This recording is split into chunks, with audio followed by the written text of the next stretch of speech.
All right. Welcome back, Freedom Point podcast listeners. Thank you again for jumping into another episode of the Freedom Point. Before we get started here, I just wanted to let the listening audience know that I appreciate you so much. I've had such tremendous feedback the past few weeks, people giving me a call saying they really appreciate, the caliber of the guests that we're bringing on here. Keep providing us with that feedback. The more feedback we get from you, the better set we are up for the future. We're well into 100 episodes now, and we're not stopping, anytime soon. So without further ado, I have another amazing and fantastic guest with me today, Divya Smith. Welcome to the show. Thank you. Very excited to be here, Jeremy. Yeah, absolutely. And I'm really excited or looking forward, I should say, to really chopping this up with you. You're a little bit similar to me in the fact that we both kind of have this technology background. So definitely looking forward to talking a little bit more about your past there. But even second to that, the way that you're now transitioned into a role where you're partnering with investors and helping them, get started on their real estate investing journey, or maybe help them take their real estate investing journey to the next level. So with all that said, I'm going to read a short little bio on Divya and we'll get rocking and rolling here. Divya is a technology executive who turned to real estate investing for a broader impact and purpose. Her goal is to help busy professionals build passive income streams through real estate that allows them to achieve financial freedom and focus on what matters to them the most. So that all said, maybe you can kind of help our listening audience learn a little bit more about you, kind of your background, what you're currently focused on today, et cetera. Yes, absolutely, Jeremy. So thank you again for having me. It's been a fascinating journey for me personally, and I've kind of heard similar journey from you as well, and few folks. I was in technology for full time for about 20 years, and in that space, I've had some really large role in corporate America. I worked in big companies like Target Corporation. I worked at United Health Group. I worked at U.S. Bank. And in all those roles, I ended up taking on some really kind of the edge growing roles, which were great, but they all required a lot of time and effort. So at the end of my career, having managed large teams, I had kind of teams in US, in India, and kind of managing all of that with 100, 150 people at time. It really takes a toll on, it took a toll on me personally, but then also my family, because I'm not able to spend enough time with them.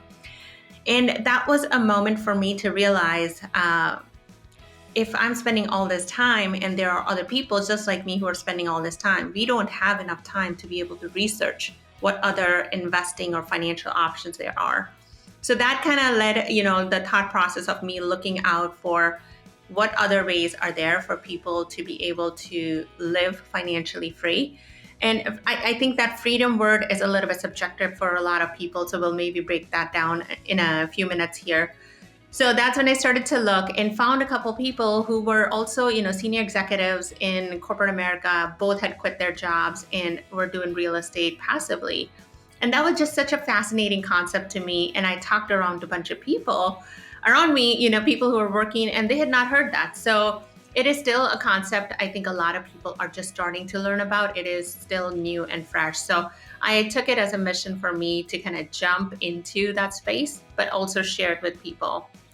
One thing I'll share in all this is there are good deals and there are okay deals and there are bad deals. But, as we kind of continue our conversation, it has taken me time and effort to figure out which are the good ones and how to focus on them. Yeah, Divya, that's fantastic. So I made myself a couple little bit of notes here. So a couple of things that you talked about. You talked about kind of this transition that you went through, where you were in corporate America. You had, a few different technology jobs. You were maybe kind of looking to, maybe escape a little bit, from that particular rat race. You talked about, wanting to seek more time freedom. You talked about really, learning about, real estate investing on the passive side from, somebody you knew, part of your network, right? And then you took it upon yourself, really to get educated. So can you kind of talk us a little bit, or talk to our audience a little bit more about, kind of what did you do then? What was kind of your next steps to really get started? Are you personally investing your own, money into real estate investments? Have you seen, how some of them have maybe gone full cycle? Have you had, deals that you've really, seen how it can change, a person's wealth building trajectory? Yes, absolutely. Happy to share that. So I started out passively investing. And before I even did that, like you mentioned, I started seeking out, conferences I could go to, read as much as I could. And one of the things people assume that, hey, we can learn it all just either through podcasts or either just YouTube. And if we think about it, we learn many different ways. You have to kind of network. It gives you kind of different way to learn. You got to read some books. You got to be able to listen to some podcasts. You got to then go out and do some of your own research, right? So it does require a lot of effort, but I think it is kind of a growing path that we all need to need to take or should be taking to at least help ourselves build financially stable future. So that's really where I started to learn. And then I also went into passive investing.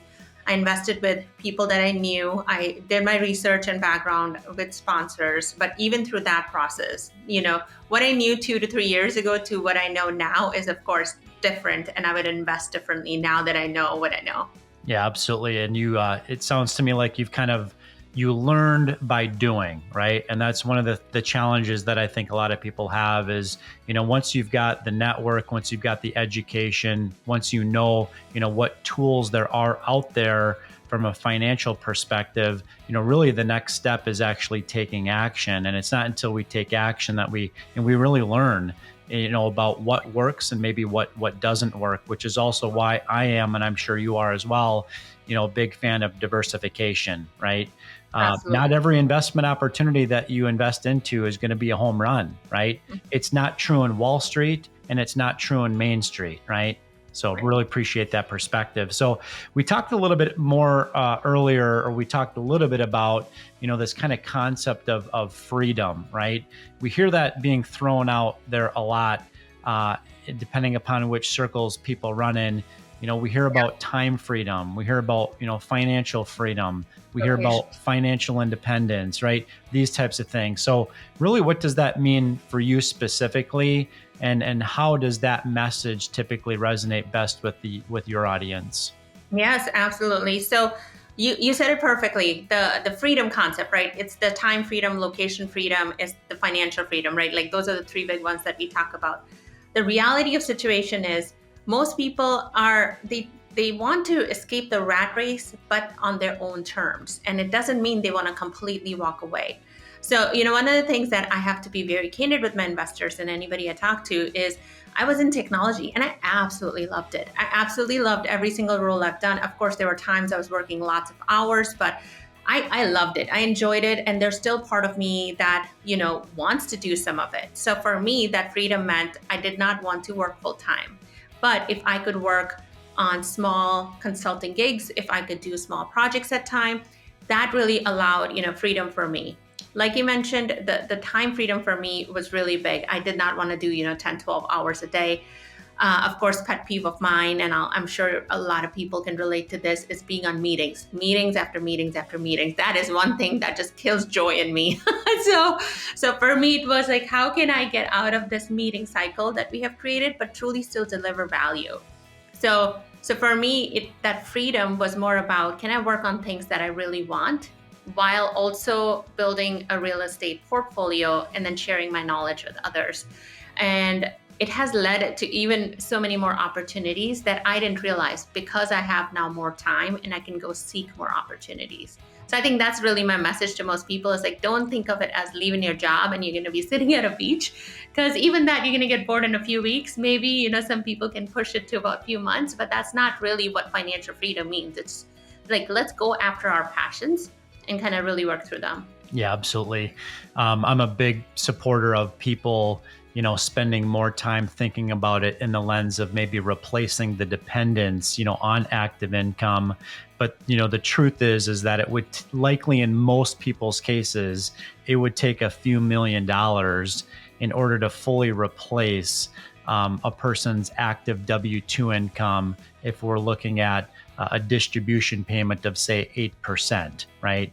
So I think it's more important that people focus on the fact that you may get to a point, as you compound investments and stack them on top of each other over a period of decades, right?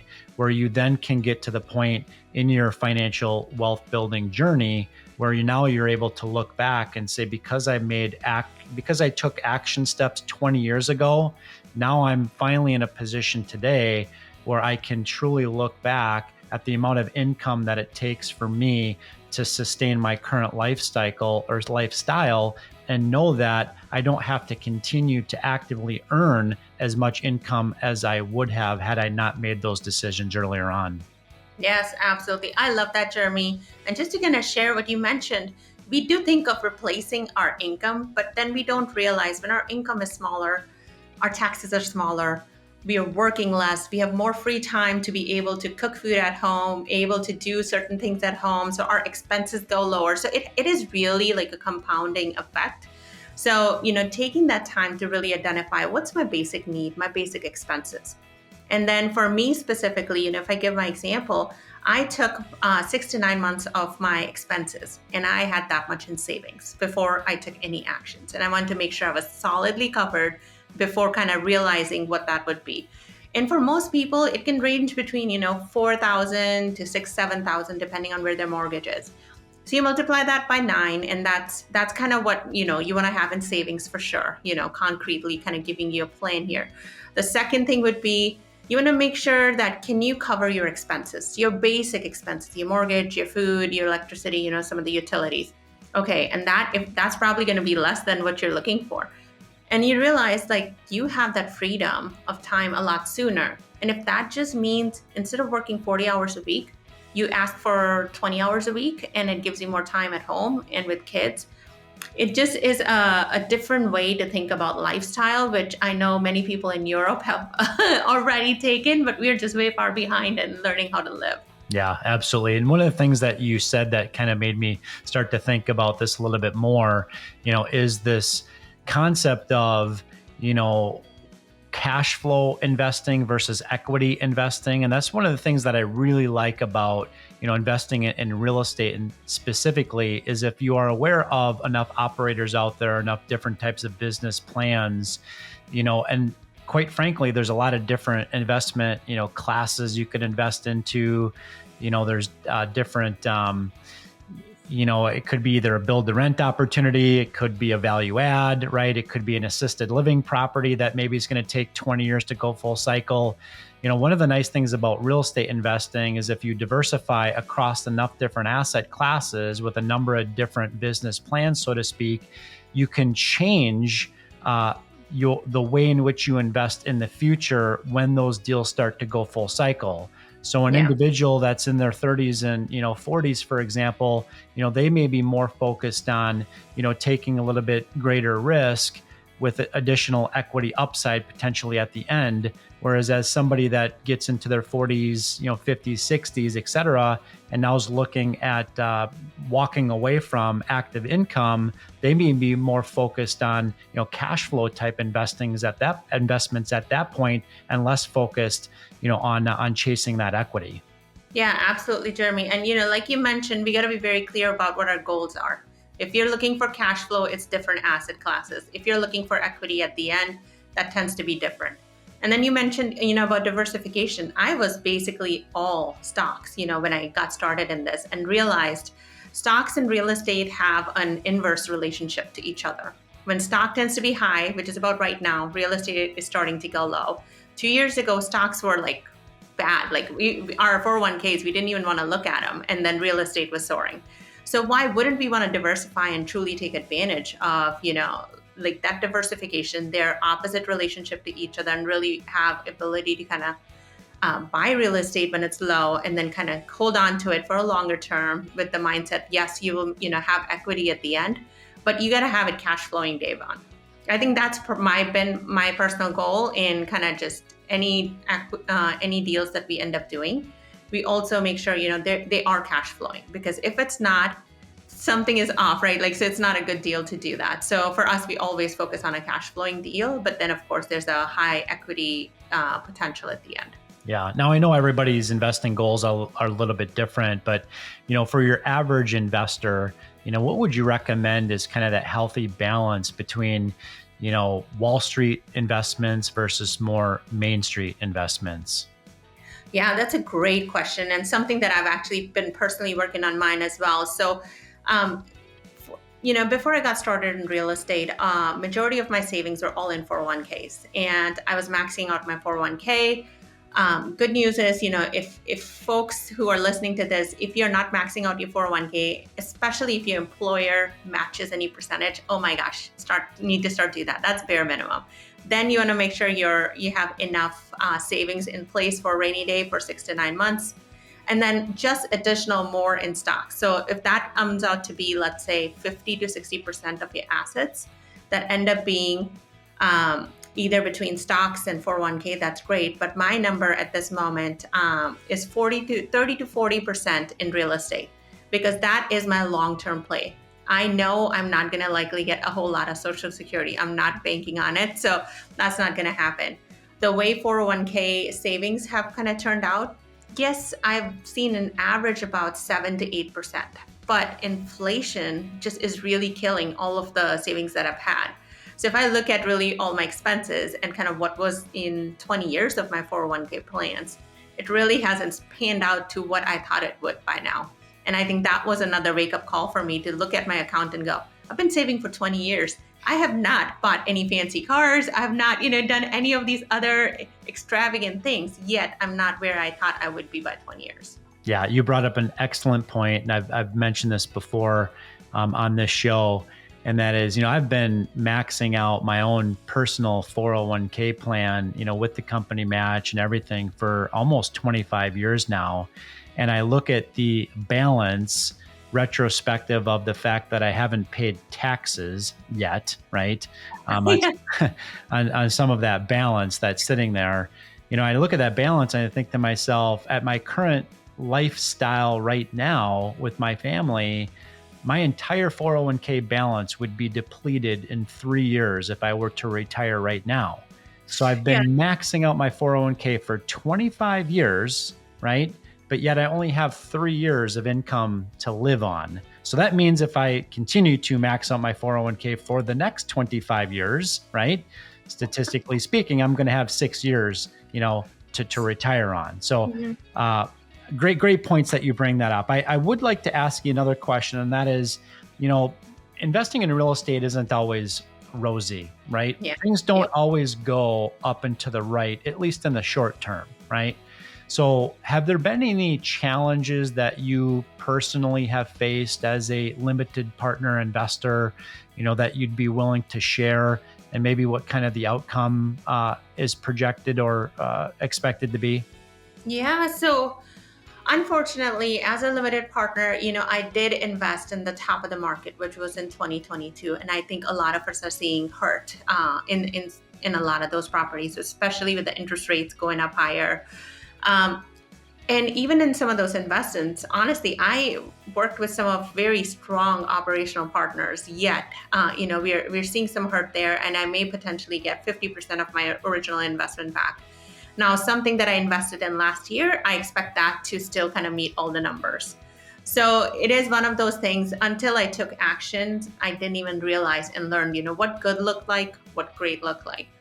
I don't want to downplay the fact, there are chances that you can lose money, but I equate it with the same thing as stocks. When I purchased certain stock, and I'm going to totally pick on Disney here. I bought Disney stock in about 3 years ago.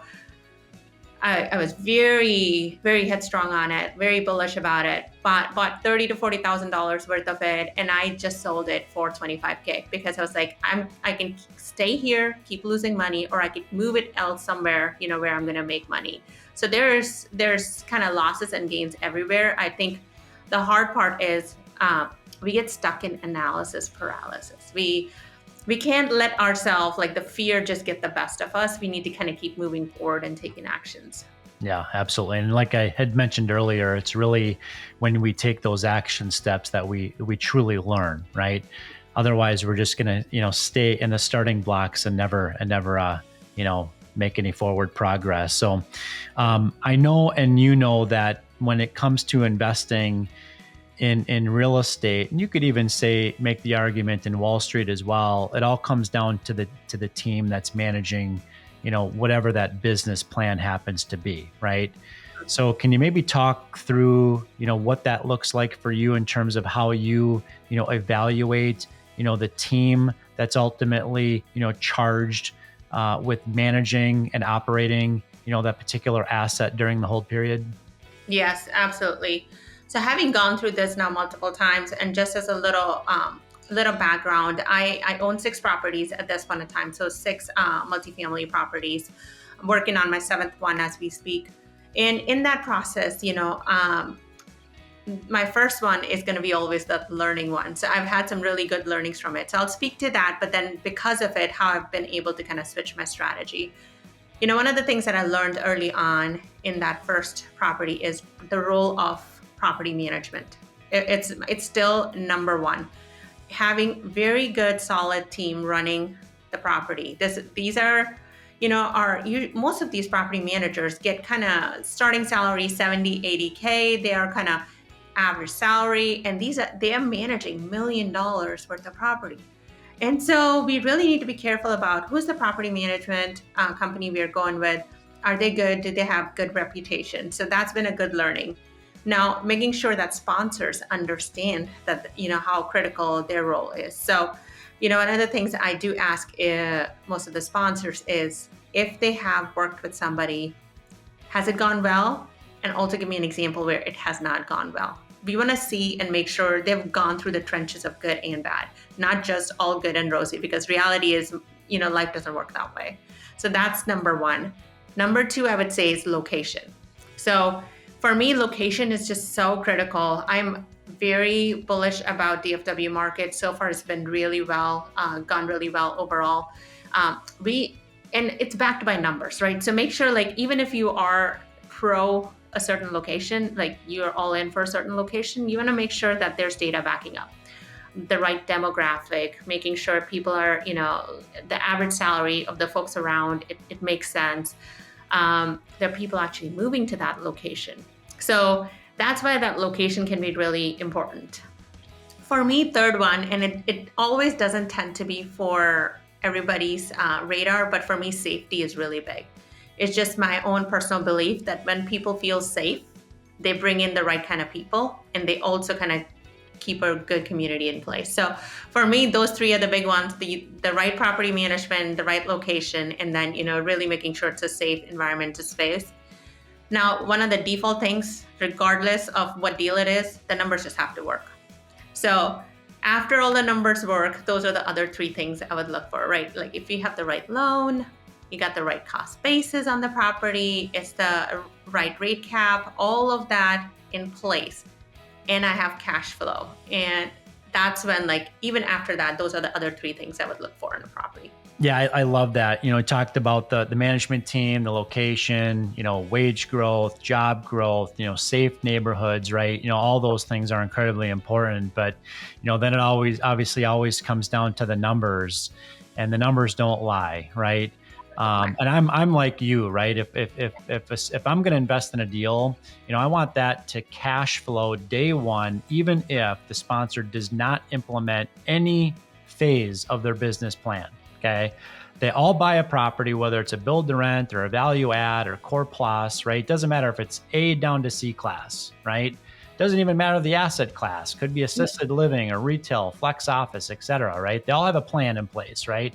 And I personally feel a lot more comfortable deploying my own capital into a sponsor's dealer project if I know that property will cash flow day number 1, even if the lead sponsor doesn't swing a single hammer or evict a single tenant. Does that make sense?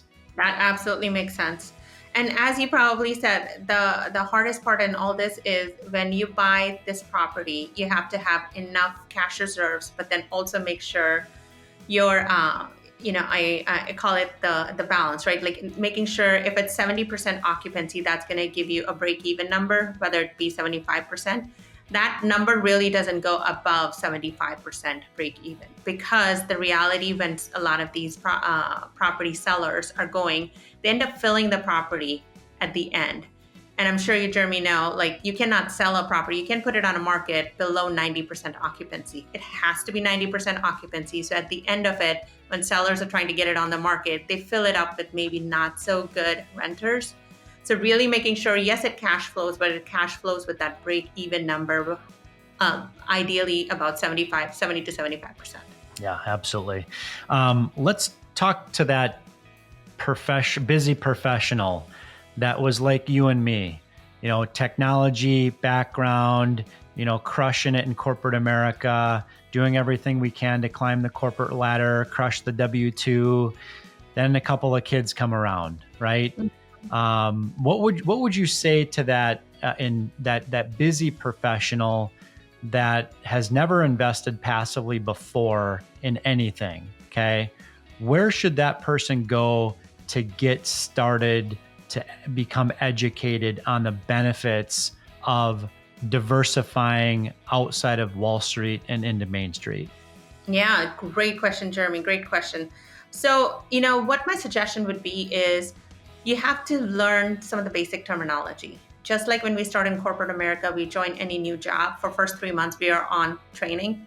We need to be on training about our own finances. We have to learn the terms. There is no way around it. And how do we learn the terminology? We end up going to a job, we sit in meetings, and we listen and absorb. You gotta do the same thing with your own personal life, your own finances. And I call this out very specifically because so many of us just don't do that, right? Like we expect to know the financial knowledge very quickly, but that's not the reality. It takes us time to absorb that knowledge and learn. So literally, just like when you're on a brand new job, you go to different events and you just sit and listen and you learn. And then you'll take a couple comments and you'll take notes of what that acronym means and you'll go look it up. Got to do the same thing with real estate, your own financial education. And in the mix, hopefully, you have some books that you like. Ask for people that you meet. Hey, how did you get started? Can you recommend me a couple books? And from there, you have different ways now to be able to, one, listen to people in conferences, two, the books, and three, when you do meet people, if they're willing to answer some of your basic questions as you're meeting, or ask them, what has gone well, what has not gone well, how long they've been doing it. I think those three ways to kind of go about it, just like in any training, right? They talk about the 3 different ways of learning. It's very similar. We gotta get started and, at least getting comfortable with the terminology. Yeah, no, that makes sense. And you're so right there. I mean, I think about, the financial advisor, community that's out there. I mean, and largely speaking, the financial advisor community, you can become an RIA by taking a test, right? And having a background check done, right? Well, the truth is that most advice in the financial realm really comes from the people that are on the front line that are actually doing the investing. It's the people that are actually putting their own money into the strategy, that they're recommending, right? And so what better way to do that than to learn directly from those individuals? If they've authored a book, read their book, okay? Yeah. If they host a podcast, follow their podcast. If they don't, find a podcast that they were a guest on and absorb, right? How are you going to do that? Well, it's going to be through networking, right? Yeah. There's great platforms out there like LinkedIn and, other ways to just ask around to see who's in the space today to learn, from them. But eventually, like we've been saying before, and we'll say it again, eventually you've got to get beyond the paralysis by analysis and just get started. I couldn't agree more. You have to get out there and just start figuring out, if you were to invest, what does that mean? Do you have additional income that is just set aside? And maybe you're getting the great 3 to 4% we get on savings, yay, but the inflation is still 9.5%. Yes, it's gone down from 12 to 9.5. We are not seeing any difference from it, but it's still double. And guess what? The money that sits in the bank from a savings standpoint, it's those banks that end up actually lending us that money. And then we are the ones making more now, usually ideally about 15 to 20% return. The banks are very happy giving us money because they know they're going to get, a decent payment back, and they're giving it to us on 6-7%. Savings gives you only 4%. That's the max number I've heard. So just kind of some of that basic benchmarking, even really thinking, where are you getting the best returns? Yeah, absolutely. That makes sense. I'm going to get personal with you if you don't mind. And that my question really now is, how does one balance your professional responsibilities with your personal life, especially considering that you are a mother of 2 young boys? Yeah. So, When you get started with any new job, any new role, and start being an entrepreneur, I think there's definitely that hump that we all climb. So as I was setting it up last year and a half ago now, almost 2 years actually, uh, that took a little time, took a little effort. We had to figure out time where we had to balance being parents, but then also kind of starting a brand new business. Now, the beauty of the setting up our own business was also the fact I could control when I was working on it. And that was a game changer for me personally. So being able to still be present for my kids' activities and be there for when they needed me. But the work could be flexible around, where I didn't need to be at certain meetings. We talked about meetings. Uh, didn't need to be at that certain meeting. So I think that has been a nice shift for me personally. Now, I'll share this one example with you. I was doing this really big project. I said yes to running Target.com. And this was 3 weeks before Cyber Monday, Black Friday. As you know, most retailers are big time. And it was a huge trend. It was a trajectory for my career growth. And that's where, I can pinpoint, we all have that one career, one job where it's like, yep, that's where it just took off. For me, that was the role. In 3 weeks, I took it on. For 3 weeks, I barely saw my children. Loved doing it. And yes, it gave me the growth and trajectory I was looking for. But I always come back and remember that was the one Thanksgiving I wasn't home. So that's still a tough spot to be. But how do we continue to have that growth that doesn't impact family? I think that really shifted for me. Yeah, absolutely. We're not going to be in our 20s for the rest of our lives, right? Exactly. Eventually, we wake up one day and we're like, wow, my kids are almost out of the house now, or they are out of the house. How can I get more of my, time back so I can spend, however many, years I have left on this earth? How can I spend those doing the things that I want to do, the passions, that I want to, spend time on, and really, quite frankly, the people that I want to spend that time with as well. So, yeah. With that, Jeremy, I'll add one thing. For last 4 years, and so for me, this is a huge personal accomplishment. So I hope your listeners can get something out of that.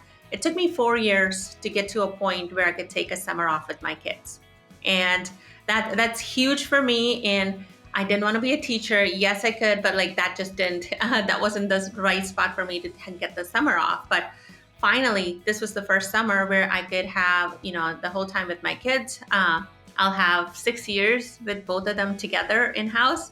So for me, that's a countdown as well, that we only have 6 summers together before they, become adults and kind of go off to their own life. So that's been a blessing, but it took planning and it took effort. And I can't stress enough, planning really gets you the right results. You got to really think about the long-term goals and how will you get there. So for me, it took 4 years of, getting to this point, but I had been saving 15 years before that and investing in different places. Yeah. So that would be my kind of parting advice. Yeah, absolutely. Well, what's next on your bucket list, personally or professionally? So professionally, I'm going to continue with the real estate investing. I think working with the right partners, that has been a great journey for me. So having gone through the experience, now I'm very particular about who I would work with, and having in-house property management, in-house construction company, and some of those aspects are huge. Having worked with consultants myself in past, and the quality of work you get working with them versus employees, I've seen the difference. So my goal is really, how can I do that more and more? So continue to bring those investments to my investors. Personally, I love going to national parks. So I'm going to my goal is about 2 to 3 new national parks every year. And we are going to Mount Rainier actually later this year. I visited Arches National Park earlier with my kids this year. So 2 to 3 national parks, and continue to kind of really bring that the nature, the natural environments in my kids' life. Yeah, that's great. Well, what's maybe 1 or 2 different ways that our listening audience can connect with you to learn more about what you're up to? Yeah, so I am very active on LinkedIn. So please, go ahead and, connect with me, or you can follow me. So it's LinkedIn and then /Divya Smith. It's just one word. So you can follow me there. On Instagram, I'm there as well at Invest with Divya. So it's EINVEST with Divya. So you can find me there as well.